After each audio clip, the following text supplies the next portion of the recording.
Hi hello నమస్తే welcome to social post. నేను మీ anchor నెగిలానంద్. So ఈ రోజు మనతో స్టూడియోలో అడ్వకేట్ ఆదిత్య మల్లెల ఇమిగ్రేషన్ లా కన్సల్టెంట్ గారు ఉన్నారు. Hi sir. హలో అండి. ఎలా ఉన్నారు సార్? బాగున్నా, మీరు? Fine sir. Good. First of all thanks for coming. Good అండి. సార్, ఇప్పుడు చాలా మంది యుఎస్ లో ఎర్న్ చేస్తూ మన ఇండియాలో ఇన్వెస్ట్ చేస్తుంటారు. రియల్ ఎస్టేట్ లో అవ్వచ్చు, కొంతమంది ఫ్లాట్స్ కొనుక్కుంటా ఉంటారు. యా అసలు ఈ ఎన్ఆర్ఐలు యుఎస్ లో ఇన్వెస్ట్ చేస్తే బెటరా, లేకపోతే ఇక్కడ ఇన్వెస్ట్ చేస్తే బెటరా? సో రియల్ ఎస్టేట్ ఇన్వెస్ట్మెంట్కి వచ్చేసరికి మోస్ట్లీ ఏంటంటే వాళ్ళ ప్రయారిటీ బట్టి వేరీ అయింది. ఓకే. సో మనం ఎన్ఆర్ఐ రియల్ ఎస్టేట్ ఇన్వెస్ట్మెంట్ గురించి మాట్లాడుకుంటున్నాం కాబట్టి ఇన్వెస్టర్స్ ఎప్పుడు అసలు యుఎస్ ఎందుకు వెళ్తున్నాము అనేది మాట్లాడుకోవాలి. యుఎస్ వెళ్తున్నప్పుడు conversion dollar to rupee. Yes. So dollar rate అప్పుడు చూసుకోండి, ఇప్పుడు చూసుకోండి, ఇప్పుడు ఎంత పెరిగింది? ఆల్మోస్ట్ 87 దాటేసి 90లోకి వెళ్ళిపోతుంది. అవును. అంటే రూపీ టు డాలర్ కన్వర్షన్ ఎప్పుడైతే అంత ఉందో అక్కడ ఎర్న్ చేసి ఆ మనీని తీసుకొచ్చి యుఎస్ లో ఇన్వెస్ట్ చేశారు, అదే ఇండియాలో ఇన్వెస్ట్ చేశారు అనుకోండి, యుఎస్ నుంచి ఇండియాకి తెచ్చి. సో వాళ్ళకి ఏమవుతుంది, ఇక్కడ ఉన్న ఇన్ఫ్లేషన్ బేస్ చేసుకొని ప్లస్ రియల్ ఎస్టేట్ మార్కెట్ అనేది ఒక ఎమోషనల్ మార్కెట్. ఎందుకంటే మోస్ట్ ఆఫ్ ద టైం ఏంటంటే చాలా మంది అగ్రికల్చర్ బ్యాక్గ్రౌండ్ నుంచి వచ్చిన వాళ్ళు అలా ఉంటారు కదా. అలానే ఇక్కడ మనకి ఇండియాలో ఏంటంటే కాన్స్టెంట్ గా రియల్ ఎస్టేట్ అనేది బూమింగ్ గా ఉంటుంది. సో మనం చూసుకోండి, తెలుగు రాష్ట్రాల్లో చూసుకోండి, హైదరాబాద్ ఎలా గ్రో అయిందో. ఇప్పుడు ప్రొజెక్షన్స్ కూడా ఎలా నడుస్తున్నాయి, నెక్స్ట్ అమరావతి క్యాపిటల్ డెవలప్ చేస్తా అన్నారు. అలానే ఇప్పుడు వైజాగ్ చూసుకోండి డెవలప్మెంట్. సో ఇలా చూసుకుంటే ఎక్కువ మంది వాళ్ళు వచ్చిన place they want to invest back in India అన్నమాట. ఎలా ప్లాన్ చేసుకుంటారంటే, ఇప్పుడు EB5 వీసాలో గ్రీన్ కార్డ్ ఫాస్ట్ వస్తుందని మనం చెప్పుకున్నాం కదా. అసలు గ్రీన్ కార్డ్ గోల్ అని చెప్పుకున్నాం కదా డాలర్ డ్రీమ్ పరంగా.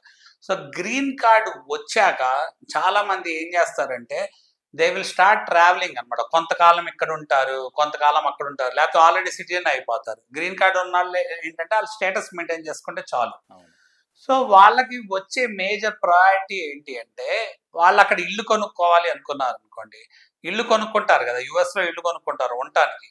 ఆ డబ్బులు ఖర్చు అవుతున్నాయి కాబట్టి డెఫినెట్ గా యుఎస్ లో ఫస్ట్ ప్రయారిటీ ఇస్తారు ఇన్వెస్ట్ చేయడానికి. ఇల్లు మినిమం ఒక ఇల్లు అయినా ఉండాలి, లేకపోతే ఒక అట్లీస్ట్ 2 ప్రాపర్టీస్ అనుకో. ఓకే, మరి ఈ ఇండియాలో ఇన్వెస్ట్ చేస్తున్నారు ఎందుకంటే వాళ్ళకి ఎమోషనల్ బాండింగ్ ఉంది. ప్లస్ ఏంటంటే అదే నెంబర్ ఆఫ్ టైమ్స్ పెరిగిద్ది, అంటే నెంబర్ ఆఫ్ ఫోల్డ్స్ పెరిగిద్ది, మనీ మల్టిప్లై అయ్యిద్ది. కన్వర్షన్ బేస్ చేసుకొని అలానే ఇన్ఫ్లేషన్ బేస్ చేసుకొని ఎప్పుడైతే రియల్ ఎస్టేట్ మార్కెట్ లో వాళ్ళకి డబ్బులు బాగా పెరుగుతాయి కాబట్టి ఇండియాలో రియల్ ఎస్టేట్ లో ఇన్వెస్ట్ చేస్తారు చాలా మంది. సో క్రోర్స్ ఆఫ్ రూపీస్ వాళ్ళకి వెల్త్ అనేది అక్యుములేట్ చేస్తారు. సో ఎన్ఆర్ఐస్ కి వచ్చే మేజర్ ఛాలెంజ్ ఇంకోటి ఏంటి, రీపాట్రియేషన్ అనేది చాలా ఇంపార్టెంట్. ఇప్పుడు ఆల్రెడీ ఉన్న యాన్సెస్ట్రల్ ప్రాపర్టీస్ కానీ లేకపోతే ఇంతకుముందు సెల్ఫ్ ఎక్వైర్డ్ ప్రాపర్టీస్ కానీ ఉన్నాయి అనుకోండి ఇండియాలో, వాళ్ళకి ఆ మనీని లిక్విడేట్ చేసి మళ్ళీ యుఎస్ తీసుకెళ్ళటం అనేది కూడా వాళ్ళకి మేజర్ ఇంపార్టెంట్ థింగ్. అంటే ఒకవేళ అవసరాలు వచ్చినాయి, ఎడ్యుకేషన్ అవసరాలు రావచ్చు పిల్లలకి ఒక్కోసారి, లేకపోతే వాళ్ళకి అక్కడ ఇంటికి అవసరం రావచ్చు. కొంతమంది ఏం చేస్తారు, ఇక్కడ ఉన్నాయి కూడా లిక్విడేట్ చేసి అక్కడ తీసుకెళ్లి ముందు స్టెబిలైజ్ అవుతారు ఇమిగ్రేషన్ పరంగా కానీ లేకపోతే వాళ్ళకి ఇల్లు పరంగా కానీ స్టెబిలైజ్ అయినాక రేపు మళ్ళీ డబ్బులు తెచ్చి ఇక్కడ ఇన్వెస్ట్ చేస్తారు. అలానే కొంతమంది ఆల్రెడీ ఇక్కడ తీసుకొచ్చి ఇండియాలో ఇన్వెస్ట్ చేస్తున్న వాళ్ళు ఆలోచించుకోవాలి, వాళ్ళ టాక్సేషన్ రూల్స్ ఎలా వర్క్ అవుతున్నాయి, ఇప్పుడు వాళ్ళ స్టేటస్ రూల్స్ ఎలా వర్క్ అవుతున్నాయి, వాళ్ళ స్టేటస్ ఏ స్టేటస్ మీద ఉన్నారు, ఎన్ఆర్ఐ, గ్రీన్ కార్డ్ లేదా సిటిజన్షిప్. అప్పుడు వాళ్ళకి కొన్ని రూల్స్ ఉంటాయి, ఎందుకంటే ఇక్కడ కంట్రీ యొక్క మనకి ఇండియా డ్యూయల్ సిటిజన్షిప్ ఇయ్యదు కాబట్టి వాళ్ళ యుఎస్ కంట్రీ సిటిజన్ అవుతారు కాబట్టి సిటిజన్స్ అయినాక వాళ్ళకి ఫ్యూ రూల్స్ అండ్ రెగ్యులేషన్స్ ఉంటాయి. అంటే ఫార్మ్ ల్యాండ్స్ అలాంటి అగ్రికల్చర్ ల్యాండ్స్ లాంటి వాళ్ళు కొనొచ్చా లేదా అన్న దాని బట్టి రూల్స్ రెగ్యులేషన్స్ ఉంటాయి. ప్లస్ వాళ్ళు ఎన్ఆర్ఓ అకౌంట్స్ మెయింటైన్ చేసుకొని ఈ ఎన్ఆర్ఐకి రిలేటెడ్ అకౌంట్స్ మెయింటైన్ చేసుకుని ట్రాన్సాక్షన్స్ అన్ని జరుపుకోవాలి. అంటే ఇండియాలో వాళ్ళకి ఏమైనా డబ్బులు వస్తున్నాయి అనుకోండి రెంటల్ ప్రాపర్టీస్ మీద, అది ఒకటి కేటగిరీ ఆఫ్ అకౌంట్స్ లోకి వెళ్ళింది. లేకపోతే వాళ్ళు యుఎస్ నుంచి డబ్బులు తెస్తున్నారు అనుకోండి, ఒక కేటగిరీలోకి వెళ్ళింది. లేకపోతే వీళ్ళు ఇక్కడ నుంచి రీపాట్రియేట్ చేసుకున్నారు, ఆల్రెడీ ఇన్వెస్ట్ చేసిన ప్రాపర్టీని మళ్ళీ లిక్విడేట్ చేసుకొని యుఎస్ తీసుకెళ్తున్నారు అనుకోండి, ఒక అకౌంట్ లో ఇన్వెస్ట్ చేయాలి. లేకపోతే ఎవరైనా యాన్సెస్ట్రల్ కానీ వాళ్ళు గిఫ్ట్ ఇస్తున్నారు అనుకోండి, వాళ్ళకి ఒక అకౌంట్ లోకి వెళ్ళింది. ప్లస్ ఆ రూల్స్ అండ్ రెగ్యులేషన్స్ ట్యాక్స్ పరిధులు ఉన్నాయి. ఫారెన్ రెమిటెన్స్ కి రిలేటెడ్ కూడా రూల్స్ అండ్ రెగ్యులేషన్స్ ఉన్నాయి, ఆర్బీఐ గైడ్ లైన్స్ ఉంటాయి ఇక్కడ.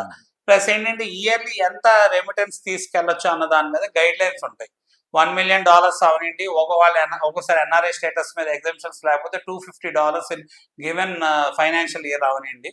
లేకపోతే ఏంటంటే ఫైనాన్షియల్ ఇయర్ స్టార్టింగ్ లో కొంత, ఫైనాన్షియల్ ఇయర్ ఎండింగ్ లో కొంత తీసుకెళ్తారు. Like Yes. మనం EB-5 వీసాలో మాట్లాడుకున్నట్టు అవును. $250,000 వచ్చేసి మార్చ్ లో తీసుకెళ్లారు అనుకోండి, ఇంకో $250,000 మళ్ళీ ఏప్రిల్ లో తీసుకెళ్లే సిచ్యువేషన్ ఉంటుంది. Okay. Financial year ending starting అవుతుంది. అలాగే వాళ్ళ స్పౌస్ పేరు మీద తీసుకెళ్లొచ్చు. అప్పుడు ఏంటంటే 1 million వరకు తీసుకెళ్లొచ్చు, లేదా చిల్డ్రన్ పేరు మీద తీసుకెళ్లొచ్చు. తీసుకెళ్ళచ్చు. సో అలా కొన్నిసార్లు ఏంటంటే రీపాట్రియేషన్ అమౌంట్స్ కి NRO అకౌంట్స్ ద్వారా కూడా 1 million ఇన్ గివెన్ ఇయర్ కూడా తీసుకెళ్లొచ్చు, ఆర్బీఐ నుంచి, ఆర్బీఐ గైడ్ లైన్స్ ప్రకారం. సో ఆ టాక్సేషన్, ఆడిటింగ్ అనేది సపరేట్ సబ్జెక్ట్. సో ఇన్వెస్టర్స్ కి డెఫినెట్ గా ఇన్వెస్ట్ చేసిన వాళ్ళకి ఇండియా అనేది లుక్రేటివ్ మార్కెట్ గా ఉంది. సో ఎప్పుడైతే మల్టిపుల్ ఫోల్డ్స్ ఇంక్రీజ్ అవుతుందో, వాళ్ళు గనక రీపాట్రియేట్ చేసుకునే సిచ్యువేషన్ ఉండి, రూల్స్ అండ్ రెగ్యులేషన్స్ ఫాలో అవ్వగలిగే సిచ్యువేషన్ ఉంటే, Sir. సో డెఫినెట్ గా ఏంటంటే ఇట్స్ అన్ అడ్వాంటేజ్. ఇప్పుడు ఏమవుతుంది, అక్కడ ఒక ప్రాపర్టీ మెయింటైన్ చేస్తారు, ఇక్కడ కూడా ట్రావెల్ ఎక్కువ చేస్తూ ఉంటారు కాబట్టి ఇక్కడ కూడా ప్రాపర్టీస్ మెయింటైన్ చేస్తూ ఉంటారు. Okay. ఇక్కడ ఉన్న ప్రాపర్టీస్ ఒక్కోసారి ఏంటంటే మనకి ఎయిర్ బిఎన్బి లాగా అలా రెంట్కి ఇస్తూ ఉంటారు. సో అలానే కొంతమంది ఫామ్ హౌసెస్ కి ఇష్టపడతారు, ఎందుకంటే వాళ్ళు ఊర్లో ఫామ్ హౌసెస్ రండి కొనుక్కుంటారు, లేకపోతే కమర్షియల్ ప్రాపర్టీస్ లో పెడతారు, అక్కడ రెంటల్ ఇన్కమ్స్ అలాంటివి వస్తాయి కాబట్టి. అవును.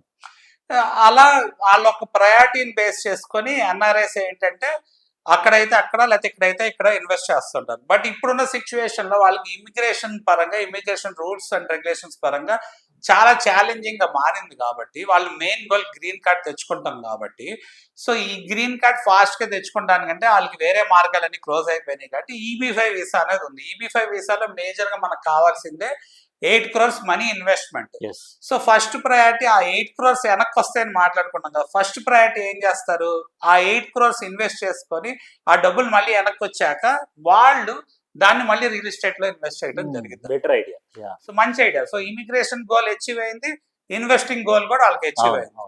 ప్లస్ ఏంటంటే ప్రాపర్టీ ఏదైనా ఆల్రెడీ కొనుక్కుని ఉన్నారు అనుకోండి, వాళ్ళు ఆ ప్రాపర్టీ లోన్ ద్వారా పెట్టుకొని, లేకపోతే ఏంటంటే అక్కడ హీలాక్ అంటారు, house equity loan of interest or house equity loan of credit, అలా ఉంటది. ఆ లైన్ ఆఫ్ పరంగా EB-5 సోర్స్ ఆఫ్ ఫండ్స్ కి అక్కడ హౌస్ ని లిక్విడేట్ చేసి అక్కడ ప్రాపర్టీ పరంగా కూడా వాడుకుంటారు, ఎందుకంటే ఆ లోన్ ద్వారా కొనుక్కుంటారు కాబట్టి. అప్పుడు ఆ మనీ కూడా so EB-5 source of funds లో పనికొచ్చింది. మళ్ళీ వీళ్ళు డబ్బులు వెనక్కి వచ్చాక మళ్ళీ రీఇన్వెస్ట్ చేసుకుంటారు. సో ఈ రియల్ ఎస్టేట్ ఇన్వెస్ట్మెంట్ అనేది, అందుకే ఎన్ఆర్ఐస్ కి రియల్ ఎస్టేట్ ఇన్వెస్ట్మెంట్ కి EB-5 visa to get green card కి ఇదంతా కూడా లింకప్ కనెక్టివిటీ అనేది ఉందన్నమాట. Thank you sir, thank you so much. Thank you అండి.